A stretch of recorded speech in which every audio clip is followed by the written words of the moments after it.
is there any episode coming up or any moment that you just absolutely can't wait for the fans to see? And what is that moment, or when is it coming up? I'm looking forward to them seeing the end of 501. It's an unusual ending for us, so I'm looking forward to seeing how they react to it. Okay. It's a big setup for things to come.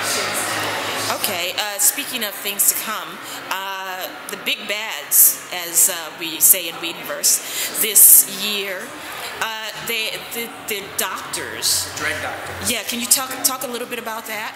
Well, they're inspired by the steampunk aesthetic, inspired by German World War II science experiments on humans, and they actually go all the way back to the plague doctors during the bubonic plague.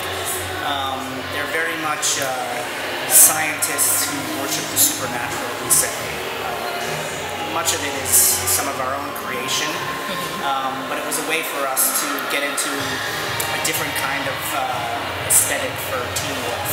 We've done creatures of mythology each season, and this season I actually really wanted to explore where the line between science and supernatural is drawn. Okay, so how much? So the steampunk style, that was all part of the evolution of the design, and yeah, absolutely. Okay. Yeah, it's partly a fascination with.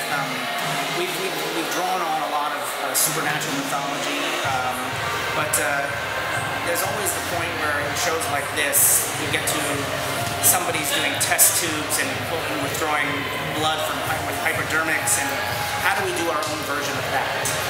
I never wanted to do the version where werewolves were being experimented on and kept in cages, like I Am Legend, where they have zombies in cages. So this is our way of doing a different side of it. Okay. Now this year, I know that I talked to Tyler, who is now a co-producer. Yes. How is that? How's that been now having one of the actors? It's something that happens on other shows where the credit is given as vanity credit. Tyler took it very seriously. I'm incredibly proud of him. This is his show. This is the first show where he was the lead of the show, and he has such ownership of it. So I think one of the great things is that he's a real leader on the set, and he'll give ideas to us. We've had him involved in production meetings and casting ideas, and he's a phenomenal guy. I love Tyler to death. I've seen him grow up, and I've seen him mature, and I've seen him really come to a place where he wants to be more involved. So I'm very happy with what he's doing. So once again, you're losing one of your babies from the show. Yes. And Tyler Hoechlin is leaving. Yeah. How did that impact the story?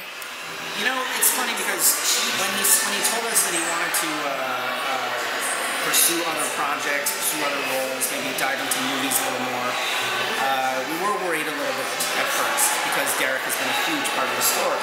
But then we thought to ourselves, all right, well, what if we spend this season refocusing Teen Wolf on the teens of the show? And that gave us new ideas, that gave us new creative directions. I'm not as worried about losing actors as other shows are. I think other shows get stale, and a lot of actors, a lot of storylines get stale because they've been doing it year after year, year after year, year after year. And I like being inspired by new ideas, by new characters. To me, the show is still about a friendship, Stiles and Scott, and the fact that the remaining actors from the first season are Stiles, Scott, and Lydia. I'm okay with that. Because we have a whole circle of new characters around them, like Kira, Malia, Liam, Mason, and a bunch of new people this season as well, such as Cody Christian, who plays Theo, to bring out new sides of those characters. I think it's exciting. Okay, and, we do like to leave the door open for possible comebacks, so I'm hopeful that we'll have Derek back in the show at some point. Okay, so you see the pack growing as you move forward. But speaking of like the core friendships and the fact that you do keep losing your babies, Dylan O'Brien is pretty busy these days. Is there a possibility that he could be going more into the movie direction, or? Well, we'll see. Okay. The funny thing is Dylan loves the show just as much as he ever did. He and I have had discussions about further storylines, and he has told me that it's hard for him to imagine life without Teen Wolf. He loves this last season. Actually, was one of our smoothest seasons ever. It's an amazing thing as the boss, as a sort of CEO of this show, of this company that puts this show out as a product, to come to work every day and see people happy to be at work. That's a gift, and I'm very glad to see that. So, I don't know, we'll see. Dylan's a great actor. He's being locked up by a lot of studios and a lot of other people, so we might have to fight to keep him. One of the other things that I talked about with Tyler was the possibility of directing. Yes. He said that he was interested in that. We're talking about it, yeah. Oh, okay. Yeah, absolutely. Yeah. Tyler's got a lot of ambition, so we'll see. One of the things that actually I'm very proud of is that I can move people up within our company to directors. J.D. Taylor was our first AD, directed episode 10 of the 4th season. Dave Daniel, our cinematographer, directed an episode this season.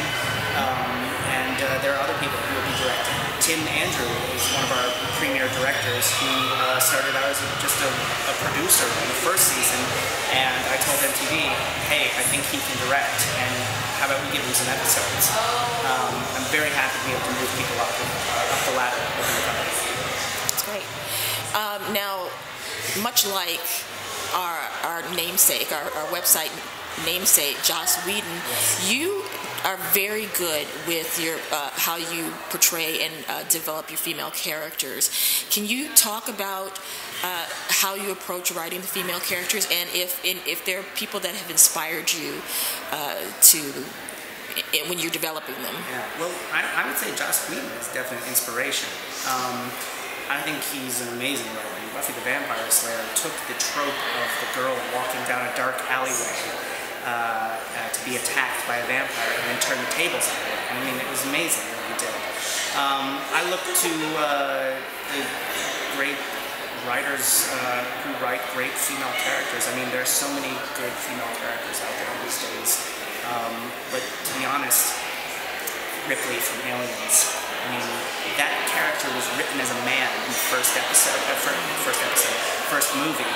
James Cameron took it much further in Aliens and made it a mother character and gave her Newt, who was a surrogate for her dead daughter, the daughter who had died. You only see it in the special editions, but that character was there. I think he does an amazing job with that.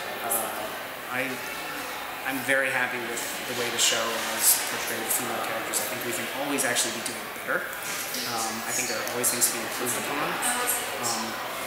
I'd like to know that each season we get better and better. And part of that is depending on the writers in the room and the women behind the camera as well. Jen Lynch is one of our fantastic directors. We lost her last season to Find Carter, but hopefully she'll be back this season. They stole her from me.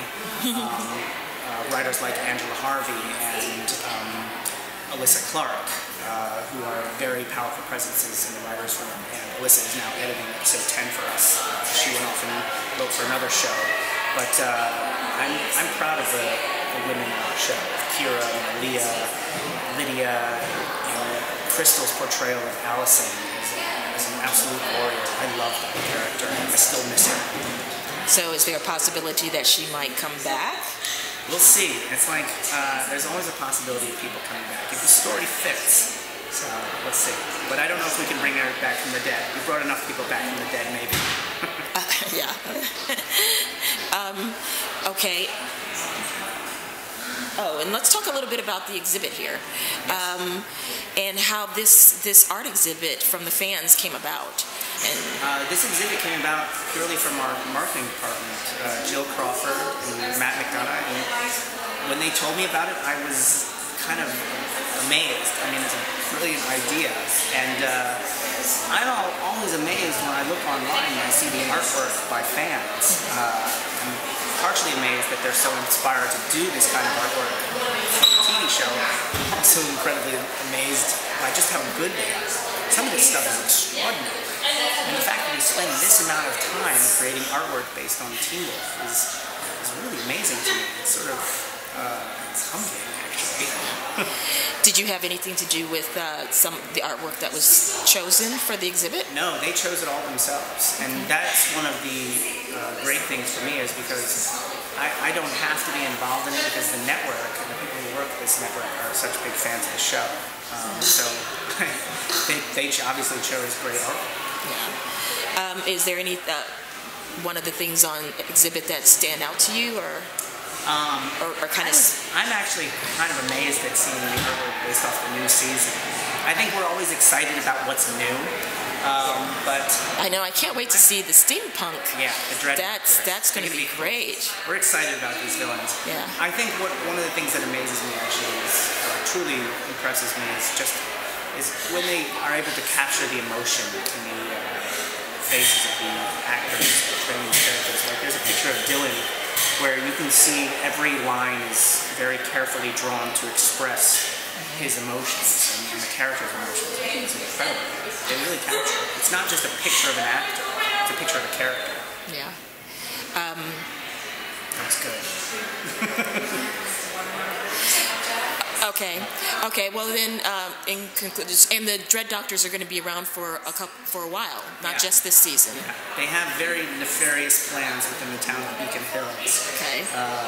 So I can say that they'll be around for probably the full 20 episodes of season 5. This was our chance to do a longer season arc. Our chance to do a much bigger, more serialized story. Okay, great.